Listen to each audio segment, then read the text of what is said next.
Ito guys, mainit-init pa. Chismis na naman. Mga chismosa talaga kayo. Naku, naging kagaya na natin si Angasan. Putang ina naman. So ito bago. Catherine Bernardo at Mark Alcala spotted. So, baka unti-unti na silang lumilitaw. Hard lunch ang nangyayari. Hard lunch, parang ito na yung time para malaman ng buong fans na ito yung mahal ko. Joke. So, ito na siguro yung time para aminin nila yung relationship nila. Unti-unti na silang lumantad. At kayong mga Kasnil fans, mag-bail out na tayo. Move on na, mag-bail out na tayo. And dito, meron ako negative and positive opinion. Kaya ikaw, kung bago ka lamang dito sa akin channel, huwag kalimutang mag-like at mag-subscribe at mag-marites tayong lahat dahil tayo ay mga dakilang chismosa. This is Greg Bonet and welcome to my channel! So guys, totoo ang chismis, no? Last year pa to eh. So, akala natin hindi totoo. Akala natin fake news. Gawa-gawa lang ng mga haters, bashers. So kung ikaw Kasnil fans ka, mag-move on ka na. Naka-move on na yung dalawa, mag-move on na tayo. Dahil ito ang totoong ebidensya, Catherine Bernardo at Mark Alcala spotted sa mall. Nagmo-mall, nagde-date. Ay, time na siguro para maglantad. Nauna lang yung isa, kaya susunod na sila. It's just, pinauna lang talaga si Daniel. Andin sila na. You know guys, no, wala namang problema kung sino juwain ni Catherine eh. Walang problema doon.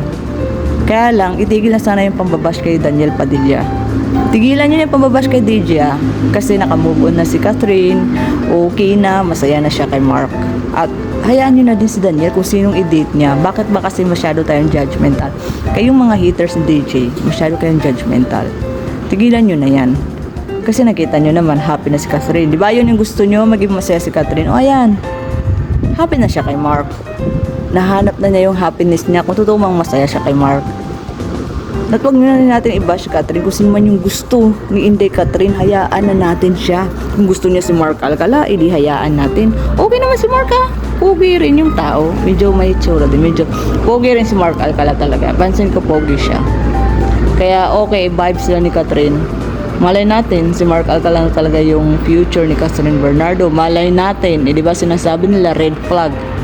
Red flag si Mark Alcala dahil papalit-palit ng girlfriend. Nasira pa nga friendship ni Trina at saka ni Catherine, di ba? Sino malay natin, di ba? Si Catherine ang makakapagpatino sa isang Mark Alcala. Char, yun din sasabi lang, mapapatino ko to. So, we don't know kung sila ba talaga, kung sila ba yun, legit ba na si Mark at si Catherine yun. Hindi natin alam. Pero, isa lang ang gusto nating mangyari. As a Kasnil fan before, gusto ko maging masaya yung dalawa, si Catherine at si Daniel, kahit na hindi sila magkabalikan. Kasi aminin man natin, mahirap talaga magkabalikan yung mga yun. Kung totoo man yung cheating, kung totoo man na naghiwalay sila sa di magandang pangyayari, di magandang dahilan, hindi na sila magkakabalikan. Kahit siguro friends, hirap pa eh. Comeback pa kaya. So kung meron man Mark Alcala, last year pa yun eh, 2024, 2023 ata yung Mark, kaya lang nakakasali si Alden natin. Hindi nagulat tayo nagkaroon ng Mark. Kaya kayong Kasnil fans niyan, tumigil na rin kayo ha. Mostly talaga nababash kay Daniel, yung mga Kasnil, yung mga fans ni Alden. Dati, ang ending, si Mark Alcala pala ang panalo.